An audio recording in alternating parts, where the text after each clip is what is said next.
बड़े ही अच्छे संस्कारों की लड़की थी। उसके पिता सेठ सुखीराम लखपति थे। सुकन्या का परिवार बड़ा ही भागवत भाव वाला था और ऐसे ही संस्कार सुकन्या में भी थे। एक रोज सुकन्या की माँ शांति सुकन्या के पिता से बोली, अब सुकन्या विवाह योग्य हो गई है, हमें उसके लिए वर की तलाश करनी चाहिए। कह तो तुम सही रही हो, परंतु हमें अपनी कन्या के लिए ऐसा घर और वर देखना होगा जो रुपए पैसे से संपन्न हो, ताकि भविष्य में हमारी पुत्री को कोई तकलीफ ना हो।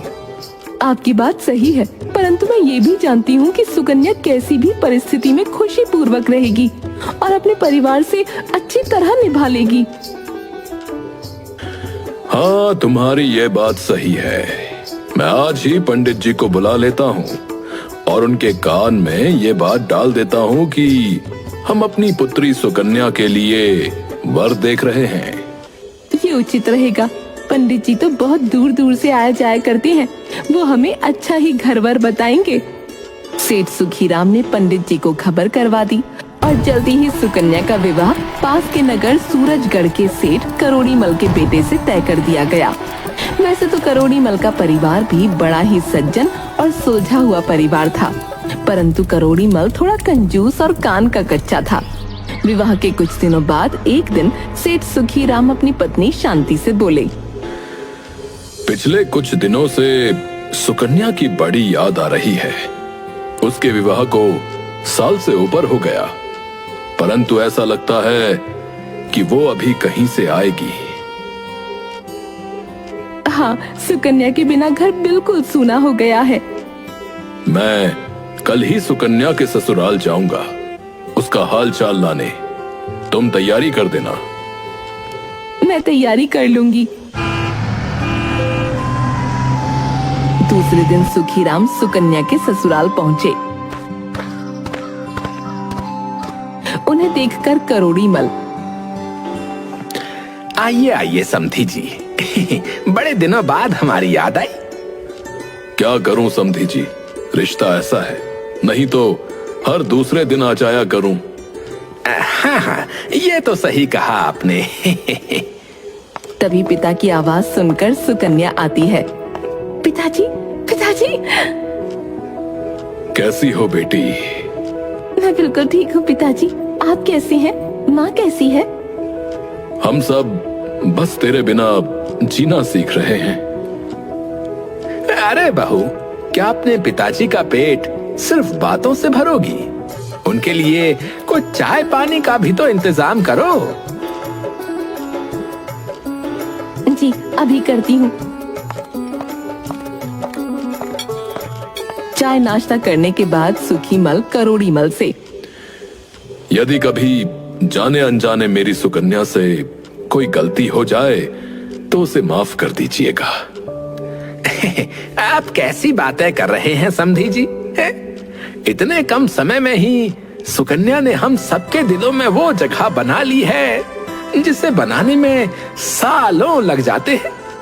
आपने उसे बड़े ही अच्छे संस्कार देकर पाला है। अपनी बेटी की तारीफ सुनकर सुखीराम का सीना चौड़ा हो गया और वो सुकन्या और उसके ससुराल वालों से विदा लेकर खुशी खुशी अपने घर वापस चला गया। कुछ समय और व्यतीत हो गया। एक दिन की बात है, सुबह सुबह सुकन्या अपने घर के आंगन में झाड़ू लगा रही थी। तभी करोड़ीमल के दरवाजे पर एक नवयुवक सन्यासी आवाज लगाता है, मैं सन्यासी द्वार पर खड़ा हूँ, भिक्षा दे दो। सन्यासी की आवाज सुन सुकन्या फौरन आंगन में आ गई और सन्यासी को देखकर आश्चर्य से बोली, अरे बाबा, तुम्हें इतनी भी जल्दी क्यों है? थोड़ा और सब्र कर लेते। देवी, मुझे डर लग रहा था। इधर आंगन में बैठा करोड़ीमल सुकन्या और सन्यासी की सारी बातें बड़े गौर से सुन रहा था। अपनी बहू के मुंह से ये बातें सुन ससुर के कान खड़े हो गए। वो मन में सोचता है, मेरी बहू और इस सन्यासी महात्मा का कोई चक्कर चल रहा है। उसने देखा कि उसकी बहू और सन्यासी दोनों हंस हंस कर बातें कर रहे हैं। सेठ सोचने लगा, हो ना हो, मेरी बहू का इस सन्यासी के साथ कोई ना कोई संबंध तो जरूर है। मैं आगे सुनता हूँ कि ये लोग क्या क्या बातें करेंगे। कान लगाकर उनकी बातें सुनने लगा। इधर सन्यासी सुकन्या से, देवी, तुम्हारी उम्र कितनी है? अभी मेरी उम्र ही क्या है, मैं तो अभी सिर्फ 10 वर्ष की हूँ। सुकन्या की बात सुनकर करोड़ीमल आश्चर्यचकित हो जाता है और मन में सोचता है, बहू ये क्या कह रही है? वो इस सन्यासी से इतना बड़ा झूठ क्यों बोल रही है? तभी सन्यासी ने अपनी बात को दोहराया। अच्छा, तुम्हारी उम्र सिर्फ 10 वर्ष की है? जी महात्मा जी, अभी तो मेरी आयु सिर्फ 10 वर्ष की है। देवी, तुम्हारी सासू माँ तो घर पर होंगी, उनकी क्या उम्र है? तो 8 वर्ष की है। ये सुनकर करोड़ीमल का दिमाग चकरा गया और उसने खुद से कहा, है? कहीं बहू पागल तो नहीं हो गई? वो अपनी उम्र सिर्फ 10 वर्ष की बता रही है और मेरी पत्नी की उम्र 8 वर्ष की बता रही है। आखिर ये कैसी बातें कर रही है? ये बात तो पक्की है कि मेरी बहू मेरे बेटे की आंखों में धूल झोंक रही है, सन्यासी से प्रेम कर बैठी है। नहीं तो अपनी उम्र इतनी कम बताने का क्या मतलब था? तभी उसके मन में आया कि अभी बहू से जाकर पूछ लूं, लेकिन फिर उसने सोचा, अभी इतनी जल्दी बीच में बोलना ठीक नहीं रहेगा। पूरी बातें सुनता हूँ। जब ये सन्यासी यहाँ से चला जाएगा तब मैं बहू से उसकी मंशा पूछ लूंगा और मैं अपने बेटे से भी कहूंगा कि वो बहू को छोड़ दे। से सुनने लगा। इधर सन्यासी महात्मा ने सुकन्या से कहा, देवी, आखिर तुम्हारे पति की उम्र कितनी है? महात्मा जी, मैं क्या बताऊं, मेरे पति की उम्र अभी सिर्फ 4.5 साल की है। सुकन्या की बात सुनकर अब तो करोड़ीमल की व्याकुलता और अधिक बढ़ गई और उसने खुद से कहा, है? बहू तो बिल्कुल ही पागल हो गई है। ये क्या अनाप शनाप बक रही है? ये स्वयं को 10 साल का बता रही है, अपनी सास को 8 साल का और अपने पति को सिर्फ 4.5 साल का बता रही है। अब तो हद ही हो गई। इस हिसाब से तो ये मेरी उम्र कितनी बताएगी। देखता हूँ आगे ये क्या क्या बातें करते हैं। पहले मैं इन दोनों की पूरी बातें सुन लेता हूँ कि ये मेरे बारे में क्या बोलेगी। अब तुम ये भी बताओ कि तुम्हारे ससुर की उम्र कितनी है? महाराज, अपने ससुर की उम्र तुम्हें क्या बताऊं, मेरे ससुर का तो अभी जन्म भी नहीं हुआ। सुकन्या की बात सुनकर तो करोड़ीमल आपे से बाहर हो गया। उसे कुछ समझ नहीं आ रहा था कि ये सब क्या हो रहा है। उसने खुद से कहा, या तो बहू पागल हो गई है या फिर मैं पागल हो गया हूँ। मेरे बेटे के साथ इसका विवाह हुआ है और ये कह रही है कि मेरे ससुर का तो अभी जन्म ही नहीं हुआ। आखिर ये कहना क्या चाहती है? दूसरी तरफ सुकन्या उस सन्यासी महात्मा को भिक्षा देने के बाद अपने घर के अंदर चली आई। इधर करोड़ीमल अपने मन ही मन बातों को बुन रहा था। मैं अभी जाकर बहू से ये बात पूछूं कि वो साधु के साथ हंस हंस कर क्या उल्टी सिल्टी बातें कर रही थी। लेकिन उससे क्या पूछूं? मैंने तो खुद अपने कानों से सब कुछ सुना है और अपनी आंखों से देख लिया है। जरूर इस साधु के साथ मेरी बहू का कोई अवैध रिश्ता है। मेरी बहू होते हुए इसने हमारे खानदान की नाक कटवा दी। अब मैं इसे अपने घर में नहीं रखूंगा। मैं ये बात पंचायत के सामने लेकर जाऊंगा। पंचायत में सभी पंचों के सामने ही मैं सवाल करूंगा। मुझे तो अब इसे बहू कहते हुए भी लज्जा आ रही है। करोड़ीमल ने सुकन्या के माँ बाप को तुरंत बुलवा भेजा और खबर मिलते ही सुखीराम और शांति तुरंत सुकन्या के ससुराल पहुँच गए। इस बीच करोड़ीमल पंचायत पहुँच जाता है। आज आपके इधर आने का क्या कारण है सेठ जी? आप तो बहुत ही परेशान दिखाई दे रहे हैं। क्या कोई बात हो गई है? आज मैं किसी को मुंह दिखाने के लायक नहीं रहा मुखिया जी। मेरी पुत्रवधू चरित्रहीन निकली। इसके साथ साथ वो इतनी बड़ी मक्कार है कि मैं आपको बता नहीं सकता। मैं अपनी बहू से छुटकारा पाना चाहता हूँ। हैं? क्या बात हो गई जो आप अपनी बहू से छुटकारा पाना चाहते हैं? मुखिया जी, आप सभी लोग मेरे घर पर चलिए, मैं वहीं पर जाकर पंचायत के सामने ही अपनी बात बताऊंगा। हाँ। करोड़ीमल के बार बार आग्रह करने पर सभी पंच सेठ के साथ चल दिए। इधर सभी पंच चौपाल पर पहुंचे और उधर सुकन्या के माता पिता भी आ गए। क्या बात है समधी जी, सब कुशल तो है? आपने अचानक बुलवा भेजा? अरे भाड़ में गया तुम्हारा समधी। सुखीराम और शांति को समझ में कुछ नहीं आ रहा था। दूसरी तरफ सेठ ने अपनी चौपाल पर पंचायत बिठा दी। सभी लोग सेठ के दरवाजे पर इकट्ठा हो गए। पंचों ने सेठ से कहा, सेठ जी, ऐसी कौन सी बात है जो आपने अपने घर पर पंचों को बुलाया है? आखिर घर में ऐसी कौन सी समस्या आ गई जिसे लेकर पंचायत करनी पड़ी? अब तो सभी पंच तुम्हारे घर पर आ चुके हैं, बताओ आखिर बात क्या है? मुखिया जी, मैं अपनी पुत्र वधू सुकन्या को पंचायत में बुलाना चाहता हूँ। हाँ, सबसे पहले आप मेरी बहू को बुलवाइए, मैं अपनी समस्या उसी के सामने रखूंगा। हाँ। पंचायत का आदेश मिलते ही तुरंत सुकन्या को बुलवाया गया। जब सेठ की बहू आ गई तो पंचों ने फिर से कहा, सेठ जी, अब तो आपकी बहू भी आ गई है। अब तो बताइए कि आखिर ऐसी कौन सी बात है? तुम्हारी बहू ने ऐसा क्या कर दिया जो तुम इतने दुखी हो रहे हो भाई? मुखिया जी, आज सुबह जब मैं सोकर उठा तो मैंने कुछ ऐसा देखा जिसे देखकर और सुनकर मैं बहुत ही दुखी हो गया। मैंने देखा कि मेरी बहू आंगन में झाड़ू लगा रही थी कि तभी दरवाजे पर एक नौजवान साधु आ गया। वह दरवाजे के बाहर खड़ा होकर भिक्षा मांगने लगा। जैसे ही उस सन्यासी महात्मा की आवाज मेरी बहू के कानों में पड़ी तो वो भिक्षा लेकर द्वार पर आ गई। सेठ जी, इसमें दुखी होने वाली कौन सी बात है भला? है?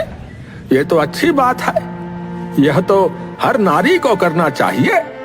बस इतनी सी बात के लिए तुमने अपने द्वार पर पंचायत बुला ली। बताओ, घर के दरवाजे पर आए हुए साधु सन्यासी या भूखे भिखारी को भिक्षा डालना हर नारी का धर्म है भाई। इसमें इतना परेशान होने वाली क्या बात है? आप सभी लोग जरा सब्र कीजिए, मैं आपको पूरी कहानी सुनाता हूँ। हाँ, मेरी बहू की करतूत सुनकर आप लोग भी पागल हो जाएंगे। मेरी समस्या बहुत बड़ी है। यदि कोई छोटी सी बात होती तो मुझ पर कोई फर्क नहीं पड़ता। मैं पंचायत क्यों बुलाता और आप लोगों को परेशान क्यों करता भला? दरअसल बात बहुत ही गंभीर है और उसका फैसला सिर्फ पंचायत में हो सकता है। हाँ, अब ठीक है सेठ जी, आपकी बातें सुनकर तो ऐसा लग रहा था जैसे कोई बड़ी बात नहीं है। अरे नहीं, जिस बात को लेकर मैं इतना चिंतित हूँ, यदि वो बात आप भी जान लेंगे तो आप भी मेरी परेशानी को समझ जाएंगे। सेठ जी, आप इतनी देर से हमें गोल गोल घुमा रहे हैं, साफ साफ क्यों नहीं बताते कि आखिर बात क्या है? देखो, बात यह है कि दरवाजे पर सन्यासी आए तो मेरी बहू को चाहिए था कि वो चुपचाप ले जाकर उसे भिक्षा दे देती। उससे बातचीत करने की क्या जरूरत थी? और अगर बातचीत कर भी रही थी तो उसने ऐसी बातचीत की कि यदि आप लोग भी सुन लेंगे तो आपको भी लगेगा कि मेरी बात ठीक है, और तब आपको समझ में आएगा कि आखिर मैंने पंचायत क्यों बुलाई है। अब आप लोग ये बात मेरी बहू के मुंह से ही सुनिए कि मेरी बहू और नौजवान सन्यासी के बीच आखिर क्या बातचीत हुई थी। पिताजी, बताने के लिए तो मैं अभी बता सकती हूँ कि मेरे और उस सन्यासी के बीच में क्या बातचीत हुई थी, लेकिन पिताजी, घर में पंचायत तो आपने बुलाई है, इसलिए पहला अधिकार आपका बनता है। आप बताएं, उसके बाद मैं आपके एक एक सवाल का उत्तर दूंगी। सुकन्या की बात सुनने के बाद पंचों को भी लगा कि वो ठीक कह रही है।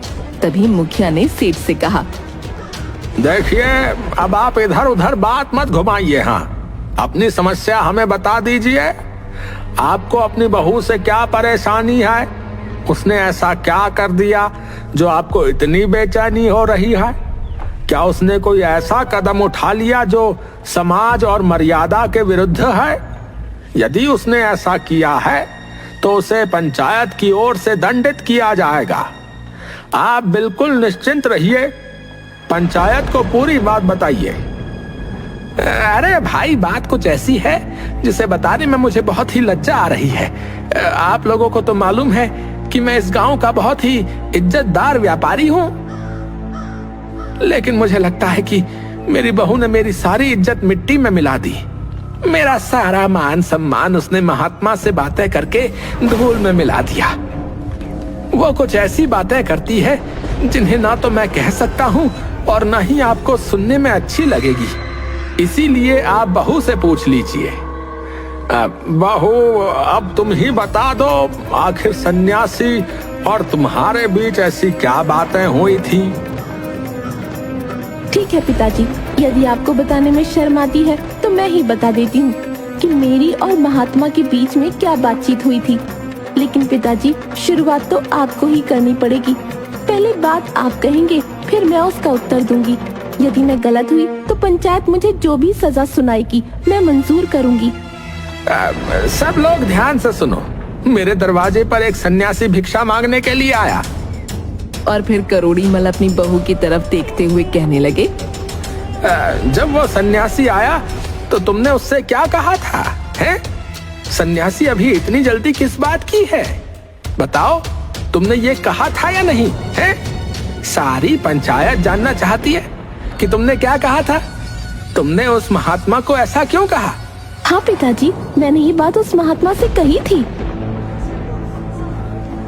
फिर तुम्हारे पूछने पर उसने क्या उत्तर दिया था? कि मुझे बहुत ही डर लग रहा था। क्या मतलब था भला? किसका दिमाग नहीं घूमेगा? है ससुर जी, अगर मेरी बात गलत निकली है तो मैं सबके सामने कहती हूँ कि मैं खुद ही आपका घर छोड़कर चली जाऊंगी। पहले आप मेरी बात पूरी सुन लें। मैंने उस नौजवान सन्यासी से इसलिए बात कही थी कि उसने छोटी सी उम्र में ही सन्यास धारण कर लिया। जो उम्र खेलने कूदने हंसने खेलने की होती है, उस उम्र में वो वैराग्य धारण करके सन्यासी बन गया। वही बात मैंने उससे पूछी थी कि तुम्हारी तो अभी बहुत ही उम्र पड़ी है। लोग जब बूढ़े हो जाते हैं तब भगवान का भजन करते हैं, लेकिन तुम तो अभी से भगवा धारण करके घूम रहे हो। इसीलिए मैंने उससे कहा था कि अभी इतनी भी क्या जल्दी है जो तुम महात्मा बन गए। मेरी बात का जवाब उसने ये कहकर दिया था कि मुझे डर लग रहा है। सन्यासी की इस बात का मतलब ये था कि मौत का कोई भरोसा नहीं है कि वो कब आ जाए। लोग बुढ़ापे में भजन करने लगते हैं, लेकिन यहाँ तो एक पल का भी पता नहीं कि मौत कब दबा ले। मरने से पहले मनुष्य को अपने कल्याण के लिए जितना हो सके भगवान का भजन और सत्कर्म कर लेना चाहिए, वही उसके साथ जाएंगे। इसीलिए भगवान का भजन और सत्कर्म बचपन से ही शुरू कर देने चाहिए। बुढ़ापा आखिर किसने देखा है? क्या पता जिंदगी का अंत कब हो जाए, न जाने कब सांसें थम जाएं। अब आप ही बताइए ससुर जी कि क्या उस सन्यासी ने कुछ गलत कहा था? बहू की बातें सुनकर अब तो सारी पंचायत के लोग बहू की बुद्धि की प्रशंसा करने लगे। अब करोड़ी मल को भी समझ आ गया था कि उसकी बहू की बातों का बहुत ही साफ सुथरा मतलब था और वो बेकार में ही अपनी बहू पर संदेह कर रहा था। फिर सुकन्या ने कहा, पिताजी, अभी मेरी बातें पूरी नहीं हुई। मैं आगे की बातों का मतलब भी आपको बताती हूँ। उसके बाद सन्यासी महात्मा ने मुझसे पूछा था कि मेरी उम्र क्या है। तब मैंने उस सन्यासी महात्मा को कहा था कि अभी मेरी उम्र सिर्फ 10 साल की है। मैंने यही कहा था ना पिताजी? हाँ, तुमने यही कहा था। तुमने अपनी आयु उस सन्यासी को 10 वर्ष की क्यों बताई है, जबकि तुम्हारी आयु तो 30 वर्ष की हो चुकी है? सन्यासी से तुमने झूठ क्यों बोला? ये झूठ बोलने के पीछे आखिर क्या कारण था? पिताजी, थोड़ा सब्र कीजिए। मैं ये भी आपको बताऊंगी कि मैंने ऐसा क्यों कहा था कि मेरी आयु अभी सिर्फ 10 वर्ष की है। पिताजी, वैसे तो मेरी आयु 30 वर्ष की हो चुकी है, लेकिन इस आयु को मैं सिर्फ 10 वर्ष का ही मानती हूँ, क्योंकि आज से 10 साल पहले ही मैंने एक संत को अपना गुरु मानकर ईश्वर की भक्ति शुरू की थी। 10 वर्ष पहले ही मुझे भगवान की भक्ति का ज्ञान हुआ था उनकी कथा कीर्तन में मेरा मन लगने लगा था। जब से मैं भगवान से जुड़ी हूँ, उन्हें पहचान गई हूँ। जितना समय मेरा भगवान की भक्ति में बीता है, उतनी ही उम्र मेरी सार्थक है। बाकी जीवन तो मेरा व्यर्थ चला गया। संसार में मनुष्य चाहे जितना भी जी ले, लेकिन उतनी ही आयु उसकी सफल मानी जाएगी जितना समय उसने भगवान का भजन और सत्कर्म करने में बिताया है। बाकी की उम्र तो उसने पशुओं की तरह बिता दी। वो तो सिर्फ खाया पिया और सोया है। ये काम तो पशु भी करते हैं। मैं पिछले 10 वर्षों से ईश्वर की भक्ति से जुड़ी हूँ, इसीलिए मैंने उस सन्यासी को अपनी आयु सिर्फ 10 वर्ष बताई थी। अब आप ही बताइए, मैंने उससे क्या गलत कहा? बहू का जवाब सुनकर करोड़ीमल निरुत्तर हो गया। पंचायत के लोग सुकन्या का जवाब सुनकर वाह वाह करने लगे। अरे वाह भाई, धन्य हो भाई पुत्री, वाकई में तुम बहुत ही समझदार हो। बहू, तुमने तो अपनी आयु 10 वर्ष बताई, ये बात तो मेरी समझ में आ गई। लेकिन तुमने अपनी सास की उम्र 8 वर्ष क्यों बताई और अपने पति की उम्र सिर्फ 4.5 वर्ष क्यों बताई, जबकि तुम्हारी सास की उम्र अब 60 के ऊपर है? इसका मतलब भी मुझे जरूर समझाओ। ससुर जी, जब मैं अपने मायके से ससुराल आई थी, तब ना तो आपके घर में कोई पूजा पाठ होती थी, न ही कोई कथा सत्संग। लेकिन मेरे कहने पर सासू माँ ने सत्संग में जाना शुरू किया, भगवान के भजन सुनने लगी और ईश्वर की भक्ति करने में लग गईं। और उन्हें भजन करते देख सत्संग सुनते हुए 8 साल का समय हो गया है। सन्यासी महात्मा के पूछने पर मैंने उन्हें बता दिया कि मेरी सासू माँ की उम्र अभी 8 वर्ष की हुई है। अब आप ही बताइए पिताजी, मैंने क्या गलत कहा था? अच्छा, तो ये बात थी। मैं तो तुम्हें पागल समझ रहा था। पिताजी, इसी हिसाब से मैंने अपने पति की आयु भी 4.5 वर्ष बताई, क्योंकि पिताजी 4.5 वर्ष पहले सासू माँ की तबीयत बहुत ही खराब हो गई थी। उनसे चला भी नहीं जा रहा था।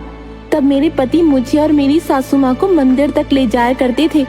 इसी बहाने मेरे पति को भी भगवान के दर्शन हो जाते थे। धीरे धीरे उनकी रुचि भी भगवान की तरफ हो गई। इसीलिए मैंने सन्यासी महात्मा के पूछने पर अपने पति की उम्र सिर्फ 4.5 वर्ष बताई थी। और पिताजी, अंत में आपकी बात, मैंने आपके बारे में ये कहा था कि अभी मेरे ससुर का जन्म नहीं हुआ, क्योंकि पिताजी, जिस दिन से मैं ससुराल में आई हूँ तब से मैं देख रही हूँ, ना तो आप कभी भगवान के मंदिर में गए, ना कभी आप पूजा पाठ करते हैं। आप धर्म कर्म के नाम से बिल्कुल दूर रहे हैं। इसीलिए मैंने आपके बारे में बोला था कि अभी तो आपका जन्म ही नहीं हुआ। आपने अपनी जिंदगी में कभी 2 रुपए का दान भी नहीं किया।